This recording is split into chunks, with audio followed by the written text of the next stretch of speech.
Hello YouTube family, I hope you all are doing good. तो आओ यार, आज शुरू करते हैं ए लेवल का बिल्कुल पहला topic which is none other than latest energy. Organic chemistry मैंने स्टार्ट की हुई है, उसका मैंने पहला लेक्चर करवा दिया था A2 की बेंजीन रिंग का, तो वो भी मैं साथ साथ लेकर चलूंगा। और यहाँ से क्योंकि अब नई क्लासेस शुरू होने वाली है नेक्स्ट वीक से, आई थिंक सो, बच्चों की जो A2 में अब आगे हैं, तो उनके लिए जो है मैं लेटेस्ट एनर्जी के स्टार्ट से जो फुल स्टार्ट से जो है ए लेवल के सिलेबस के फुल स्टार्ट से जो पूरा सिलेबस कराऊंगा, ठीक है। तो एकदम फील आएगा, कॉपी पेंसिल पकड़ लो, और अगर किसी से बात कर रहे हो तो उसको साइड पे रख दो। सिर्फ इस वक्त मैं कितने बार कहता हूँ कि जब भी हम लोग जब मैं पढ़ा रहा हूँ या तुम लोग वीडियो देख रहा हो करो, प्लीज मुझ पर ध्यान दो, ठीक है। जो मैं बोर्ड पे कराऊंगा पेपर उससे बाहर नहीं आएगा, ठीक है, ये मैं गारंटी दे रहा हूँ। ये तो मैं कहता हूं ना कि पेपर उससे बाहर नहीं आएगा, ठीक है। तो जो करा रहा हूं उसको नोट करो और देखो, और लेट्स स्टार्ट द शो। अच्छा भाई, पहला टॉपिक लेटेस्ट एनर्जी।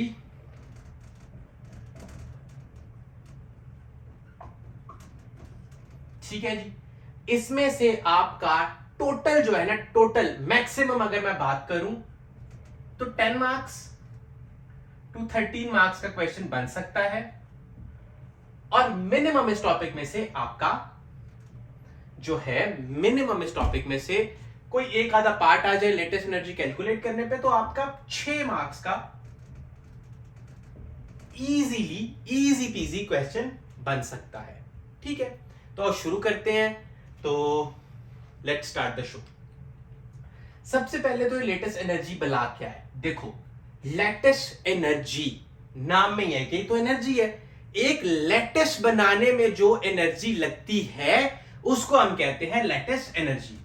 लेटेस्ट किस चीज का, अगर अपने ओ लेवल में जाओ, ओ लेवल के दिनों में जब बचपन में छोटे छोटे थे जब तुम, ठीक है, तो जब बचपन के दिनों में जब बॉन्डिंग पड़ी थी तो हमने क्रिस्टलाइन लेटेस्ट का वर्ड यूज किया था कि सोडियम क्लोराइड एक लेटेस्ट बनाता है। उस वक्त हमने सिर्फ सोडियम क्लोराइड का जिक्र किया था, लेकिन आयनिक कंपाउंड जो है वो लेटेस्ट ही बनाते हैं। तो जो आयनिक कंपाउंड्स के जो आयनिक कंपाउंड बनता है, उस लेटेस्ट को बनाने के लिए जो एनर्जी चाहिए होती है वो होती है मेरी लेटेस्ट एनर्जी, ठीक है। अब मैं और इस बात को तफसील में समझाता हूं। पहली बात, लेटेस्ट एनर्जी हमेशा बनती है बाय आयंस। आयंस किसमें, आयनिक बॉन्ड किन के दरमियान बनता है? आयनिक बॉन्ड तो बनता ही मेटल और नॉन मेटल के दरमियान में है, ठीक है, मेटल और नॉन मेटल आयनिक बॉन्ड। जैसे कि NaCl positive plus Cl negative, NaCl solid बनाएगा तो वो सॉलिड क्रिस्टलाइन लेटेस्ट बनाएगा। तो उस एक लेटेस्ट को बनाने के लिए जो एनर्जी लगती है उसको कहते हैं लेटेस्ट एनर्जी। अब बताता हूं डेफिनेशन किताब में क्या लिखनी है। किताब में लिखनी है लेटेस्ट एनर्जी की डेफिनेशन। चलो अपनी नोटबुक निकालो, उसको लिखो, मैं एग्जैक्ट बुक की डेफिनेशन लिखवाता हूं। Latest energy is the enthalpy change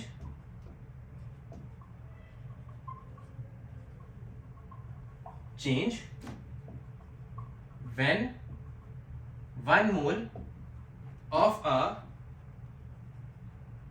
compound is formed from its gaseous ions. अब बात को समझना है, ये डेफिनेशन है। इसका मतलब क्या है कि जब एक मोल जो आयनिक कंपाउंड है, आयनिक लिखना मैं भूल गया, एक मोल आयनिक कंपाउंड जब उसकी गैसियस आयंस में से बनता है, जैसे कि Na पॉजिटिव की gaseous ion plus Cl negative की गैसियस आयन, ये देगी NaCl सॉलिड, ठीक है जी। देखो इस बात को, इसको गौर से देखो, गौर से। when one mole, अब ये भी एक मोल, ये भी एक मोल, देखो, when one mole of ionic compound is formed from its gaseous ions, ये गैशियस आयंस हैं जिनसे मेरा 1 मोल ऑफ आयनिक कंपाउंड बना है, ठीक है। तो ये कंपाउंड बनाने में मुझे ये प्रॉपर कंपाउंड बन गया, क्योंकि मैंने क्या कहा, NaCl का लेटेस होता है। इसकी जगह अगर मैं ये भी कहूं कि मेरा Mg2 पॉजिटिव और Cl नेगेटिव, ठीक है, जैसे कि मेरा ये है Mg2 positive plus Cl negative, तो ये क्या बना, MgCl2, और यहां पे मेरा आ गया 2, ठीक है।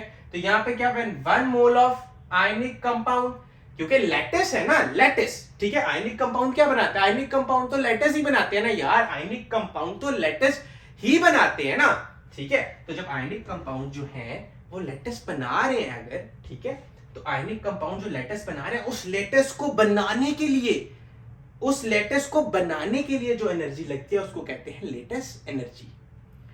नहीं लगी यहां तक, फिर समझाता हूं, फिर टेंशन नहीं लेनी, एक बात को 10 दफा समझा दूंगा, ठीक है, समझ आएगा, ठीक है। देखो, lattice energy is the enthalpy change when 1 mole of an ionic compound is formed from its gaseous ions, ठीक है।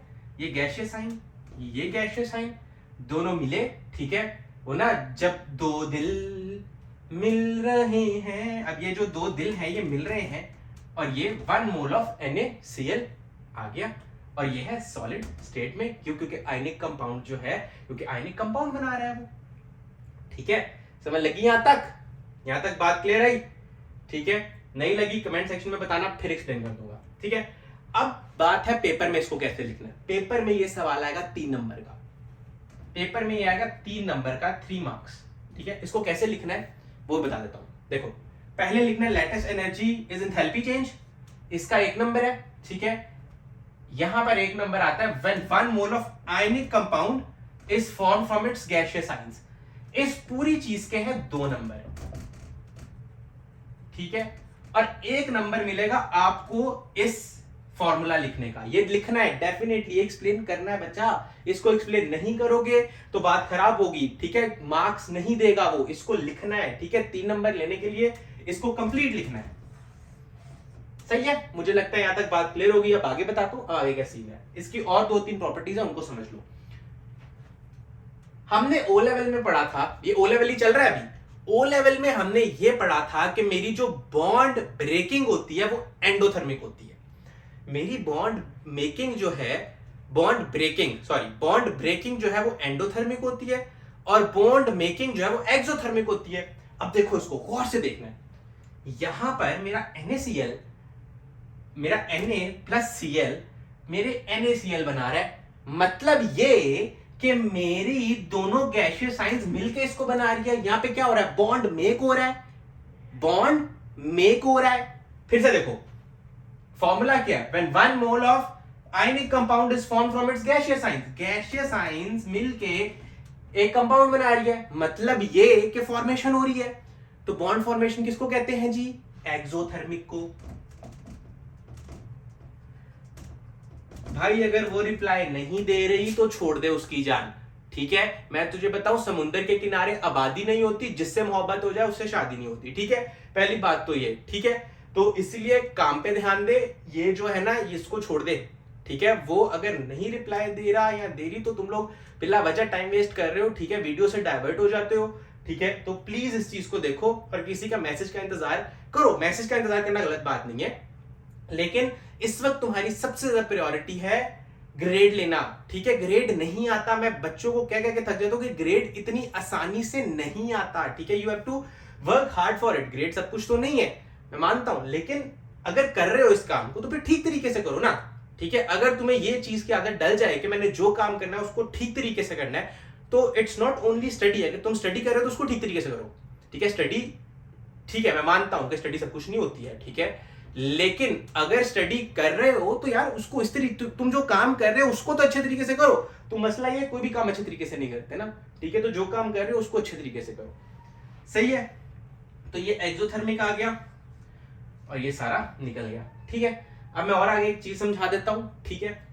उसका ये मतलब है कि एक्सोथर्मिक का मतलब बना कि हमेशा लेटेस्ट एनर्जी की वैल्यू हमेशा नेगेटिव आएगी, जगह ढूंढ दो भाई लेटेस्ट एनर्जी की, यहाँ पे लिख देते हैं। तो लेटेस्ट एनर्जी की वैल्यू हमेशा नेगेटिव आएगी, ठीक है, हमेशा लेटेस्ट एनर्जी हमेशा नेगेटिव रहेगी। क्यों? क्योंकि क्या है ये एक्सोथर्मिक, क्या है ये एक्सोथर्मिक, ठीक है। Latest energy exothermic. अगर याद करने में प्रॉब्लम हो रही है तो इसको यहां से याद कर लो, एल ई, मतलब एल से लेटेस्ट, ई से एनर्जी, ठीक है। यहां पे ई का ऐसे लगा हुआ है, ठीक है, इसको ऐसे याद करो। लेटेस्ट एनर्जी, ये यहाँ पे माइनस है तो लेटेस्ट एनर्जी, यहाँ पे ई के डंडों में से ऐसे माइनस माइनस आ रहा है ना, ये माइनस माइनस, ठीक है। तो लेटेस्ट एनर्जी क्या है जी? लेटेस्ट एनर्जी एक्सोथर्मिक है, एक्सोथर्मिक है, ठीक है। लेटेस्ट एनर्जी एक्सोथर्मिक है, सही है, ठीक है। यहां तक तो लेटेस्ट एनर्जी हो गया। और अगर ये बताना है कि दोनों में से किसकी लेटेस्ट एनर्जी ज्यादा स्टेबल है, तो जिसकी ज्यादा वैल्यू नेगेटिव होगी, लेट्स से अगर आपने ये बताना है कि किसकी ज्यादा, जिसकी कौन ज्यादा स्टेबल है, तो उसके लिए सिर्फ ये काम करना है, देखना है। लेट्स से कि मेरा एक ए है, उसकी है जी नेगेटिव 3210, ठीक है, और बी है, उसकी है नेगेटिव 4130। तो इन दोनों में से जिसकी वैल्यू ज्यादा नेगेटिव होगी वो ज्यादा शीटेबल होगा, तो ये ज्यादा शीटेबल है, ठीक है जी। कोई मसला, कोई परेशानी यहां तक? अगर कोई मसला है तो प्लीज वीडियो को रिवाइंड करके देख लो, ठीक है। वीडियो मेरी लंबी होती है, मुझे पता है, लेकिन इसको 2 की स्पीड पे करके देख लो, 1.5 की स्पीड पे करके देख लो, क्योंकि यार मैं पहले भी वीडियो में बता चुका हूं कि मैं यकीन नहीं रखता इस चीज पे कि 5 मिनट में एक लेक्चर करा दिया, खत्म किस्सा। मुझे बताओ, ये जो लेटेस्ट एनर्जी है ये अब तुम्हारे दिमाग से निकलेगी नहीं, और ये मैं चाहता हूं कि आपके दिमाग से चीज ना निकले, ठीक है। जिस तरीके से करा दिया है उस तरीके से मुझे नहीं लगता कि निकलेगी। अगर निकल गई, don't worry, I am here, ठीक है। प्रॉब्लम से तब तक प्रॉब्लम जब तक तुम्हारे सर के पास नहीं आ जाती। एक बार तुम्हारे सर के पास आ गई तो वो सोल्यूशन है। कमाल है यार, है कमाल। कभी कभी तो बड़ी अच्छी अच्छी बातें कर जाता हूं मैं। चलो भाई आगे बढ़ते हैं।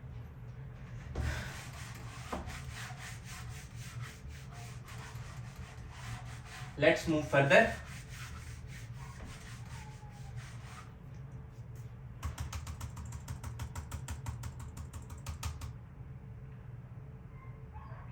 ओके, सो आगे बुक के अंदर उसने एक और टर्मिनोलॉजी यूज की है। उसने बुक के अंदर एंथैल्पी चेंज ऑफ एटोमाइजेशन, ठीक है जी, बहुत जरूरी है, इसकी भी डेफिनेशन आई है, इसलिए इसको भी करा देता हूं ताकि चीजें क्लियर हो जाएंगी, ठीक है। एंथैल्पी चेंज ऑफ एटोमाइजेशन कहते हैं when 1 mole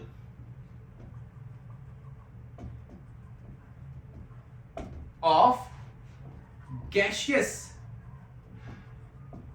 atom is formed from the standard state of an element। मतलब क्या है इसका? ये सब चीजें एक एक करके डेफिनेशन इसलिए बता रही क्योंकि अब आगे जाके जब हम लेटेस्ट एनर्जी कैलकुलेट करेंगे ना, तो ये सब चीजें इकट्ठी आ जाएंगी, इसीलिए समझा रहा हूं ये, ठीक है। तो क्या होगा ये, इसका सीन क्या है? इसका सीन ये है कि लेट से मेरे पास लिथियम है, lithium is an alkaline metal, माननी मेरी बात। तो अगर लिथियम एक एल्कलाइन मेटल है, वो सॉलिड, लेकिन मेरी एटॉमाइजेशन एनर्जी क्या है? वो है when 1 mole, enthalpy change when 1 mole of gaseous atom is formed from standard state of an element, ठीक है। When 1 mole of gaseous atom, ये 1 मोल का गैसियस, 1 मोल गैसियस एटम जब फॉर्म होगा, Li गैसियस, ठीक है, फ्रॉम द स्टैंडर्ड स्टेट, ठीक है। अगर मैं लेट्स से क्लोरीन ले लेता हूं, क्लोरीन गैस है ना, स्टैंडर्ड स्टेट है, ठीक है। तो Cl2, सही है जी। तो Cl2 से मेरा 1 मोल ऑफ, ये गैस ऑलरेडी है, ठीक है, लेकिन मैंने क्या कहा है? मैंने कहा है 1 मोल ऑफ गैसियस एटम, 1 मोल, यहां पे तो पूरा मॉलिक्यूल है इसका, ठीक है। तो मुझे सिर्फ 1 मोल चाहिए, ठीक है। तो मैं इसको यहां पे 1/2, ठीक है। तो ये तो ये आ गया मेरा 1 मोल ऑफ गैसियस एटम। इसको कहेंगे standard enthalpy change of automisation. इसको नोट कर लो, मजे से नोट करो, ठीक है। एग्जैक्ट इतना ही आना है, ये पेपर में सिर्फ इतना ही लिख के आना है, इससे ज्यादा पेपर में नहीं लिख के आना, सिर्फ इतना ही पेपर में लिखना, तुम लोगों को नंबर मिल जाएंगे, ठीक है। चलो आंखों की, अच्छा जी चलो आगे बढ़ते हैं।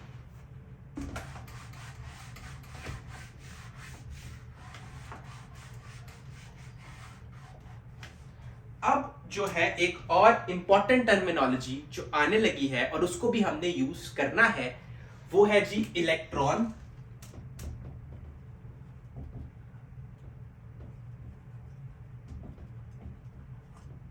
एफिनिटी। इलेक्ट्रॉन एफिनिटी, ये थोड़ा सा टॉपिक जो है, मतलब थोड़ा सा मुश्किल तो नहीं होगी, लेकिन कोशिश करूंगा समझाने की, ठीक है। इलेक्ट्रॉन एफिनिटी के एक एटम की इलेक्ट्रॉन के तरफ क्या एफिनिटी का तुमको पता है ना, इलेक्ट्रॉन की एफिनिटी, इलेक्ट्रॉन की तरफ अट्रैक्शन, ठीक है जी। तो आओ समझते हैं इसको कि क्या चीज है। तो ये है जी आपका energy change when a non metal. अब यहां पर गौर फरमाना है, गौर फरमाना है, यहां पे देखो ध्यान से, पूरा ध्यान यहां पर लगाओ। यहां पर क्या सीन है, इलेक्ट्रॉन एफिनिटी मतलब इलेक्ट्रॉन को एक्सेप्ट करना। ऑब्वियसली यार देखो सीधी सीधी बात है, अगर मैं किसी को अगर पसंद करता हूं या मेरी अगर किसी के साथ कोई एक अट्रैक्शन है तो डेफिनेटली मैं उसको एक्सेप्ट करूंगा ना, ठीक है। तो कभी सुना है कि किसी मेटल ने इलेक्ट्रॉन एक्सेप्ट किया हो? मेटल तो इलेक्ट्रॉन लूज करते हैं, एक्सेप्ट कौन करता है? एक्सेप्ट तो नॉन मेटल करते हैं। तो इसका मतलब इलेक्ट्रॉन एफिनिटी किसकी होगी? नॉन मेटल की। बात समझ आई? इलेक्ट्रॉन एफिनिटी किसकी होगी? दोबारा बोलो, नॉन मेटल की, ठीक है। तो क्या हुआ, energy change when a non metal ion, जब एक नॉन मेटल आयन जो है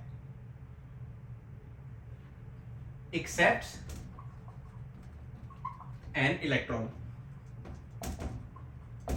सही है, जब एक नॉन मेटल आयन जो है इलेक्ट्रॉन एक्सेप्ट करती है, उसको हम क्या कह देते हैं जी, हमारी electron affinity. Accept an electron is called electron affinity. और इसका सिंबल है E, ठीक है जी। हाँ, लेटेस्ट एनर्जी का सिंबल लिख देता हूं। लेटेस्ट एनर्जी का सिंबल है डेल्टा एच लैट, और ऑटोमाइजेशन का सिंबल था डेल्टा एच, ये एटीएम, ठीक है। सही है, मतलब पता लग जाता है ना कि देखो एटीएम LATT और ये एटीएम, ठीक है। और इसका है जी EA, सही है। अब आओ मेन चीज पे, मेन मुद्दे पे के बला क्या है। देखो इसको अगर मैं थोड़ा सा और जो हूं स्टैंडर्ड, मतलब इसको अगर मैं थोड़ा सा और एक्सप्लेन करूं तो अब ये क्या है उसको भी समझा देता हूं। यहां तक मुझे बताओ, यहां तक बात समझ आई है ना? तक मैं इसके बाद एग्जांपल्स पे आऊं। अगर नहीं नोट किया तो नोट कर लो, ठीक है, ताकि मैं आगे इसको जो हूं वो शुरू करूं, ठीक है। पानी का यार,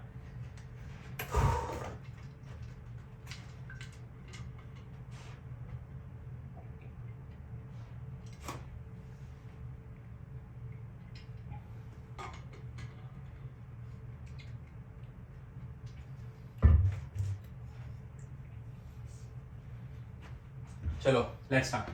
तो अब इलेक्ट्रॉन एफिनिटी के आगे भी हैं first electron affinity, second electron affinity, third electron affinity. लेकिन हमारे सिलेबस में मेजॉरिटी केस में, मेजॉरिटी, ठीक है, वो फर्स्ट इलेक्ट्रॉन एफिनिटी पे रुक जाता है। ज्यादा ही उसको कोई प्रॉब्लम हो तो सेकंड इलेक्ट्रॉन एफिनिटी पर जाता है, ठीक है।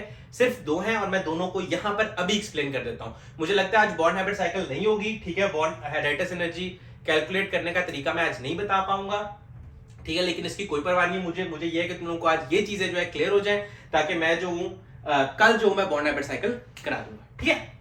चलो देखो,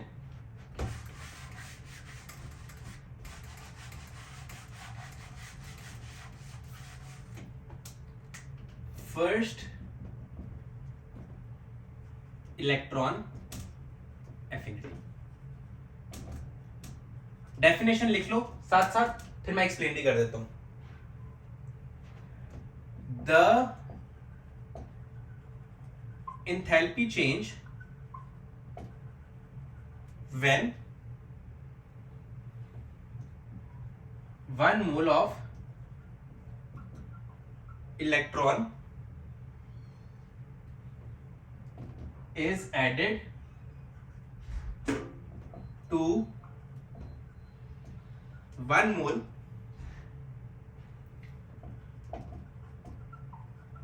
of gaseous atom to form 1 mole of gaseous ion with a standard negative charge under standard conditions.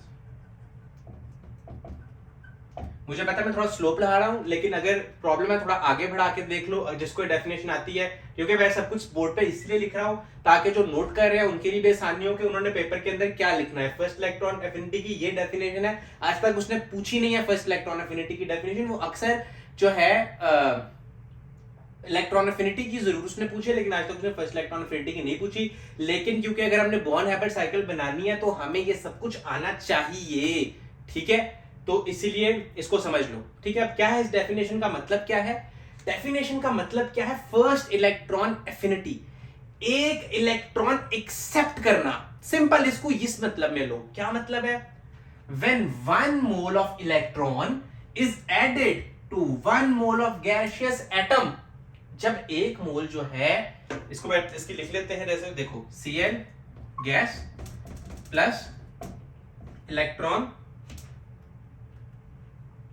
तो Cl नेगेटिव गैस. ठीक है, तो क्या है ये? When 1 mole of electron is added to 1 mole of gaseous atom to form 1 mole of, when 1 mole of gaseous atom, when 1 mole of electron is added to 1 mole of gaseous atom to form 1 mole of negative ion.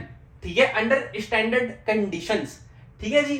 तो अब इसका यही मतलब है कि मैं अपना एक इलेक्ट्रॉन इसके अंदर ऐड कर रहा हूं. ठीक है, तो इसने इलेक्ट्रॉन एक्सेप्ट किया, इसके ऊपर नेगेटिव चार्ज आ गया. सिंपल सिंपल रख के इसको कहो. ये मैंने ऊपर इसलिए बताई ताकि उन लोगों को समझ आती है कि पेपर में ये लिखना है. ठीक है, पेपर में ये नहीं लिखना कि जी वो आया, वो उसके घर आया और वो उसके जो है दोनों मिलकर साथ साथ रहने लग पड़े. ठीक है, ऐसे नहीं लिखना. ठीक है, लेकिन ऐसे अच्छी एग्जांपल बनाई है मैंने कि यार ये आया उसके साथ मिलने के लिए. ठीक है, दोनों ने फिर इकट्ठे घर ले लिया और दोनों इकट्ठे रहने लग पड़े. खत्म किस्सा. ठीक है, लेकिन पेपर के अंदर ऊपर वाला सीन लिखना है. सही है, चलो भाई. अब आगे जो है इसको फिर समझ. अब अभी एक और चीज है कि first electron affinity is always exothermic.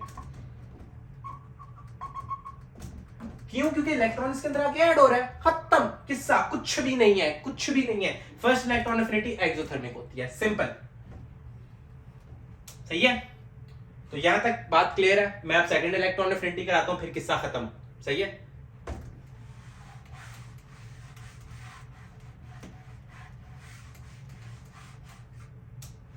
अब आओ सेकंड इलेक्ट्रॉन एफिनिटी पे. काका जी सेकंड इलेक्ट्रॉन एफिनिटी बच्चा जी कहते हैं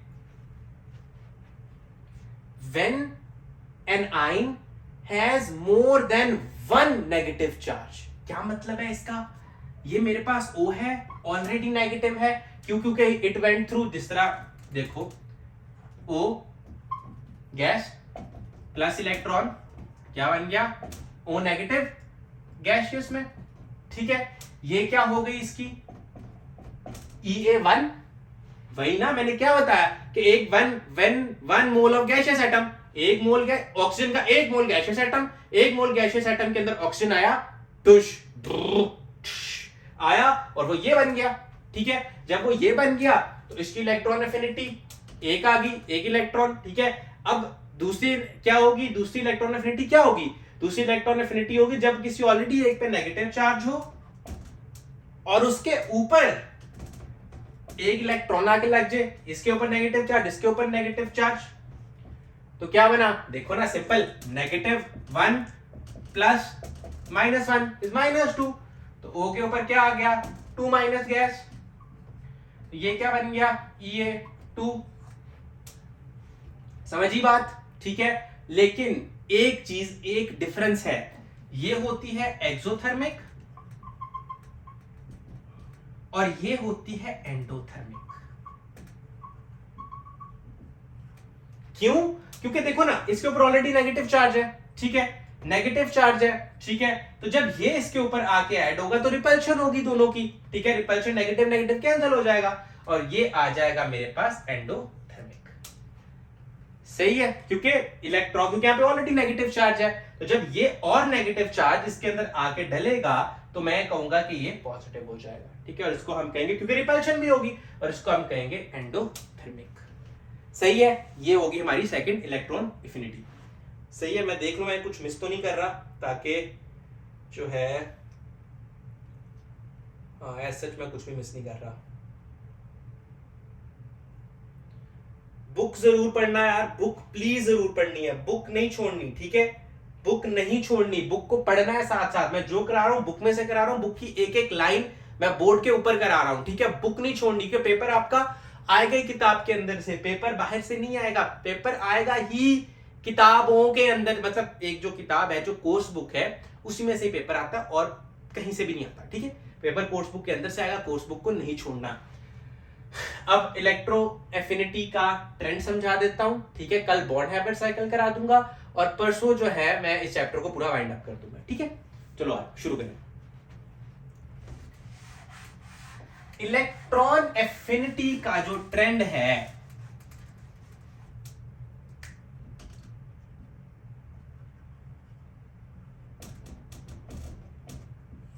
इलेक्ट्रॉन एफिनिटी का ट्रेंड है सिंपल। लेट्स से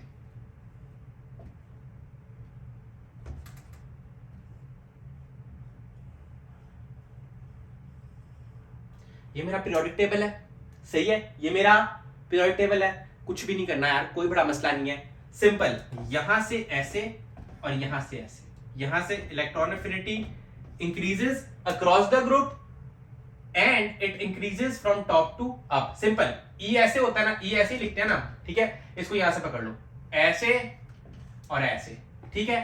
और मैं मजे की बात बताऊं, एक मजेदार बात बताऊं, मेरी इलेक्ट्रॉन एफिनिटी का भी यही ट्रेंड है और मेरी आयोनाइजेशन एनर्जी का भी यही ट्रेंड है, मेरी इलेक्ट्रॉन एफिनिटी का भी यही ट्रेंड है, मेरी आयोनाइजेशन एनर्जी का भी पूरा लिख देता हूं यहां ताकि ना कंफ्यूज ना हो जाओ। इलेक्ट्रॉन एफिनिटी, मेरी आयोनाइजेशन, स्पेलिंग देख लेना यार इसके, मेरी आयोनाइजेशन एनर्जी, और if I am not wrong, क्योंकि मुझे लगता है कि मेरी इलेक्ट्रोनेगेटिविटी का भी यही ट्रेंड है, मेरी इलेक्ट्रो नेगेटिविटी, मेरी इलेक्ट्रॉन नेगेटिविटी का भी बच्चा जी यही ट्रेंड है। क्या ट्रेंड है जी?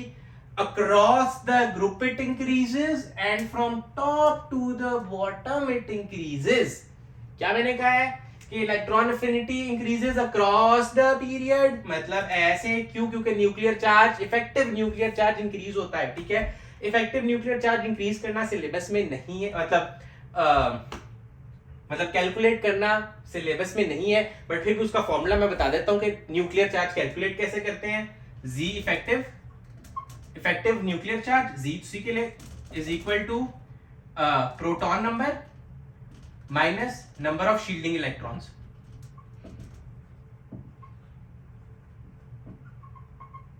ठीक है, मतलब मैंने नहीं देखा कि आज तक आया हो ये, ठीक है, बट फिर भी लिख लो, क्या फर्क पड़ता है, सही है। शील्डिंग इलेक्ट्रॉन्स कहते हैं जो, मतलब समझाता हूं, बताता हूं, रुको एक मिनट, वो भी करा देता हूं। तो यहां पर मेरी इलेक्ट्रॉन एफिनिटी है, इसको पहले समझ लो, जो सिलेबस में है उसको पहले समझ लो, ठीक है। तो ये चीज, ये बलाए हैं हमारे सिलेबस में कि अक्रॉस द पीरियड इंक्रीज करती है और from top to bottom increase करती है। सेम ट्रेंड आयोनाइजेशन एनर्जी का भी है और सेम ट्रेंड इलेक्ट्रोनेगेटिविटी का भी है। यहां तक बात क्लियर है, फिर मैं इसको एक्सप्लेन करता हूं, एक एक पॉइंट को एक्सप्लेन कर देता हूं, उसके बाद वाइंड अप करता हूं, ठीक है। कर लो इसको नोट डाउन।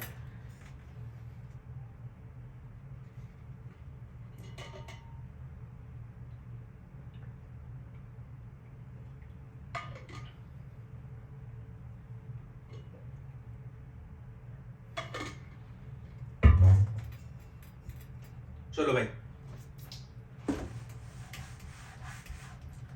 अब मैं कहता हूं कि across the period it increases,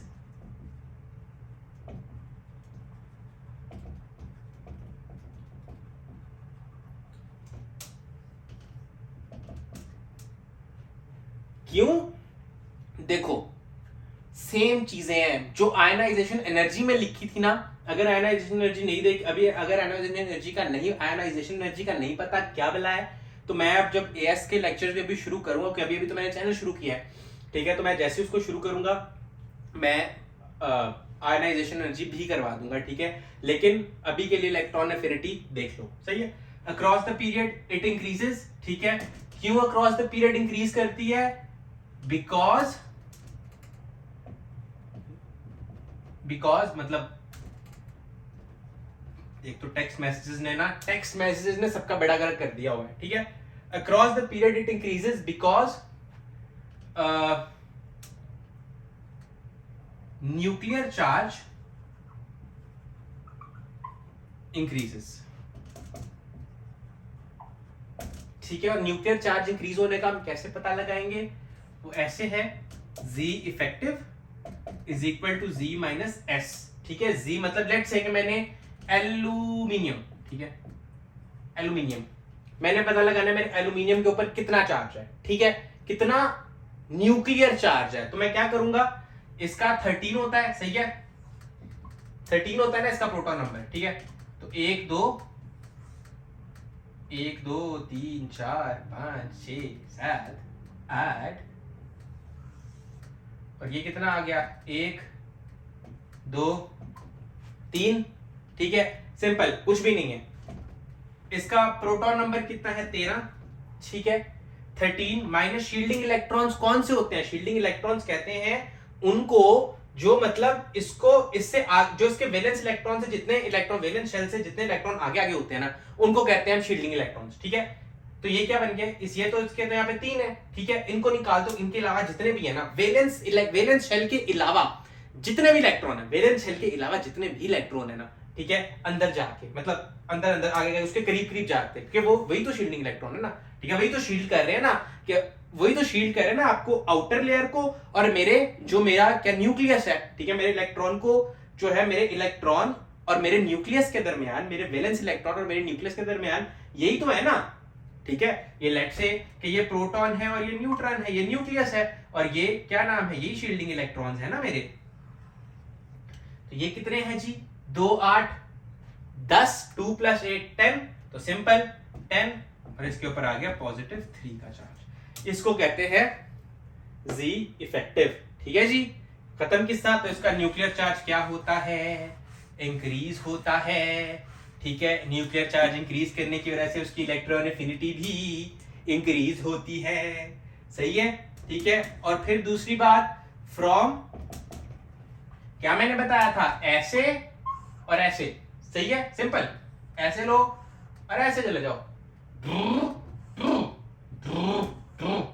ठीक है। और ये किस किस का ट्रेंड है, ये इलेक्ट्रॉन एफिनिटी का भी यही ट्रेंड है, आयनाइजेशन एनर्जी का भी यही ट्रेंड है, और इलेक्ट्रोनेगेटिविटी का भी यही ट्रेंड है। तो ये इलेक्ट्रॉन एफिनिटी, आयनाइजेशन एनर्जी और ये इलेक्ट्रोनेगेटिविटी, ठीक है, दोनों का यही ट्रेंड है। तो ये इस तरह आ गया और ये ऐसे आ गया, ठीक है, ठीक है। वो ना ओ मैं निकला ओ गड्डी लेके, ठीक है, वो गाड़ी निकली यहां से और इधर चली गई, ठीक है जी। और अब क्या होगा, फ्रॉम बॉटम, और अब मैं क्योंकि ये क्या है, from top to bottom electron affinity decreases. क्या मतलब फ्रॉम टॉप टू बॉटम, मैंने क्या कहा है, from down from bottom to up electron affinity increase कर रही है, लेकिन from top to bottom electron affinity decrease करती है। क्यों? क्योंकि इलेक्ट्रॉन का क्या बढ़ता जा रहा है, साइज बढ़ता जा रहा है ना, देखो साइज बढ़ता जा रहा है। जैसे हम यहां पे फर्ज कर लो फ्लोरीन, क्लोरीन, ब्रोमीन, आयोडीन, ठीक है, जैसे जैसे मैं नीचे आता जा रहा हूं मेरा क्या बढ़ता जा रहा है, साइज बढ़ता जा रहा है, नंबर ऑफ शील्डिंग इलेक्ट्रॉन्स बढ़ते जा रहे हैं, ठीक है। मतलब distance from basic from nucleus to the valence electron क्या हो रहा है, बढ़ता जा रहा है ना।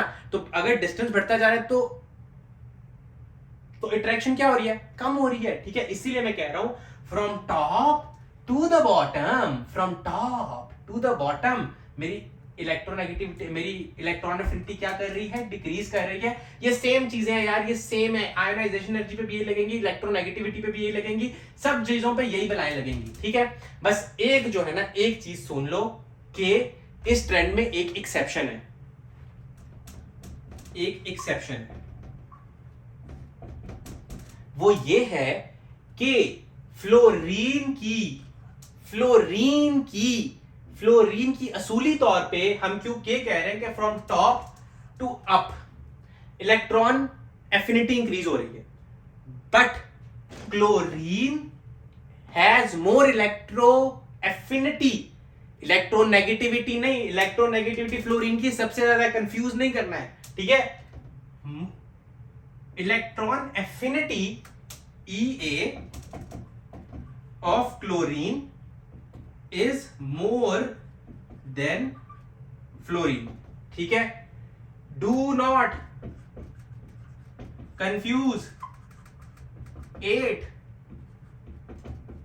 with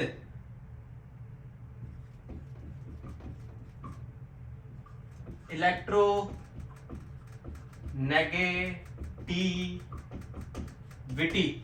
इसको इलेक्ट्रोनेगेटिविटी के साथ कंफ्यूज नहीं करना, मेरी बात याद रख लेना, ठीक है।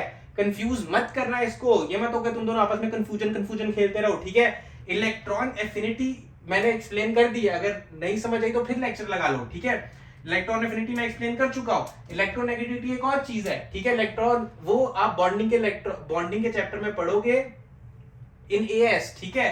कंफ्यूज नहीं करना।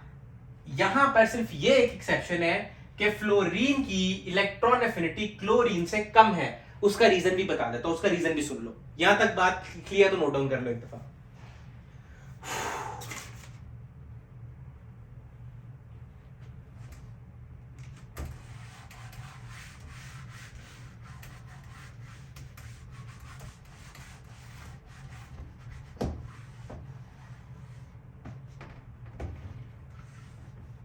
इसका रीजन क्या है? इसका रीजन ये है कि फ्लोरीन जो है वो बहुत छोटा है, फ्लोरीन बहुत छोटा है, ठीक है। ये फ्लोरीन है, क्लोरीन बड़ा है और फ्लोरीन तो बहुत ही छोटा है। लेकिन क्योंकि फ्लोरीन बहुत छोटा है, बहुत मतलब देखो, एक तो ये है ना, ठीक है। अगर इसके ऊपर नेगेटिव चार्ज है, अगर इलेक्ट्रॉन बहुत ज्यादा तो फैल जाएगा, ठीक है, मतलब काफी जगह मिलेगी उसको। लेकिन यहां पर क्योंकि फ्लोरीन बहुत ही छोटा है, बहुत, ठीक है। फ्लोरीन क्योंकि बहुत ही छोटा है, देखो इसके अंदर अगर मैं इलेक्ट्रॉन ला के रख दूं, इलेक्ट्रॉन मतलब कि ये लेट से क्लोरीन है और ये लेट से फ्लोरीन है। अगर मैं इसके अंदर इलेक्ट्रॉन भर दूं और इसके अंदर इलेक्ट्रॉन भर दूं, इलेक्ट्रॉन तो सेम ही है, लेकिन क्योंकि इसकी इलेक्ट्रॉन डेंसिटी बहुत ज्यादा है और इसकी स्पेस बहुत छोटी है, ठीक है। डेंसिटी ज्यादा है मतलब इलेक्ट्रॉन जितने हैं, इलेक्ट्रॉन इसमें ज्यादा है पर स्पेस बहुत ही थोड़ी है। लेकिन इसमें क्योंकि स्पेस बड़ी है और इलेक्ट्रॉन बहुत बड़े हैं, ठीक है। इलेक्ट्रॉन की जगह तो है ना, स्पेस तो है ना, इसमें तो जगह ही नहीं है। लेट्स से तुम्हारे घर मेहमान आते हैं, ठीक है। जो तुम्हारे घर एकदम मेहमान आ जाते हैं, ठीक है, तो एक कमरे में लेट्स से अगर 3 लोग रह सकते हैं मैक्सिमम, तुम भर देते हो सारे के सारे, तो फिर तुम उस कमरे में तो कुछ और नहीं डालोगे ना, ठीक है। लेकिन अगर एक कमरा बहुत बड़ा है, ठीक है, तो तुम उसमें ज्यादा डाल सकते हो, ठीक है। तो तुम यही कहोगे ना कि उस बड़े कमरे की एफिनिटी लोगों के लिए ज्यादा है एज कंपेयर टू छोटे वाले की। समझ रहे हो बात को? बस इसमें ये एक एक्सेप्शन है कि जो फ्लोरीन है वो बहुत छोटा है, ठीक है, और उसकी इलेक्ट्रॉन जो एफिनिटी है वो बहुत ज्यादा है, ठीक है, इलेक्ट्रॉन डेंसिटी। तो अब क्योंकि इलेक्ट्रॉन डेंसिटी ज्यादा है, ठीक है, इलेक्ट्रॉन डेंसिटी ज्यादा होने की वजह से इसके दरमियान जो इलेक्ट्रॉन्स हैं उनकी आपस में रिपल्शन होगी। क्योंकि ऑब्वियसली अगर एक छोटी सी जगह है उसके अंदर इतने लोग तुम घिसाते जा रहे हो, ठीक है, तो आपस में तो एक दूसरे को लगेंगे ही ना। वो एक कहेगा नहीं तू चला जा, तू यहां से निकल रे, वो इस तरह कहेगा नहीं तू निकल रे, ठीक है। तो जब वो दूसरे को कहेगा तू निकल रे और इसको जब एक के पास तो बहुत जगह है, ठीक है, तो जब जगह है तो वो तो दूर दूर रह सकते हैं, लेकिन इधर तो वो ये कहेगा ना तू निकल, वो कहेगा नहीं तू निकल, ठीक है। तो जब वो एक दूसरे को निकल निकल कहेंगे तो आपस में उनकी क्या होगी, रिपल्शन होगी, कोई जगह बहुत छोटी है, ठीक है, इलेक्ट्रॉन डेंसिटी बहुत ज्यादा है, ठीक है, रिपल्शन बहुत ज्यादा होगी। तो इसीलिए जो है जो फ्लोरीन है उसकी electron affinity of fluorine is less than chlorine, ठीक है। ये था पूरा ओवरव्यू, ठीक है। आज हमने पूरा डिस्कस किया इस चीज को। कल मैं बॉन्ड हैबिट साइकिल एकदम मक्खन मलाई बनाना सिखा दूंगा, ठीक है। कल बॉन्ड हैबिट सिखा दूंगा, परसों सॉल्युबिलिटीज वगैरह एक्सप्लेन कर दूंगा, ठीक है। ये चैप्टर हमारा खत्म हो जाना चाहिए, अगली कोशिश करूंगा अगली 3 से 4 क्लासेस में खत्म हो जाए, बट क्योंकि बॉन्ड हैबिट साइकिल थोड़ी सी ट्रिकी है और उसमें से क्वेश्चन भी कम से कम 3 नंबर का आता है, ठीक है। तो जो मैंने कराया वहां तक बुक को पढ़ लो, ठीक है। ये गालिबन मैंने कराया है बुक के सेक्शन 19.2 मैंने पूरा एक्सप्लेन कर दिया है, ठीक है। कल 19.3 है बॉन्ड हैबिट साइकिल और मैं कोर्स बुक यूज कर रहा हूं, तो उसी में से सब होगा, ठीक है। मिलते हैं नेक्स्ट वीडियो के साथ। सी यू, टेक केयर और पढ़ो ध्यान से और अच्छे ग्रेड लो। See you, bye bye.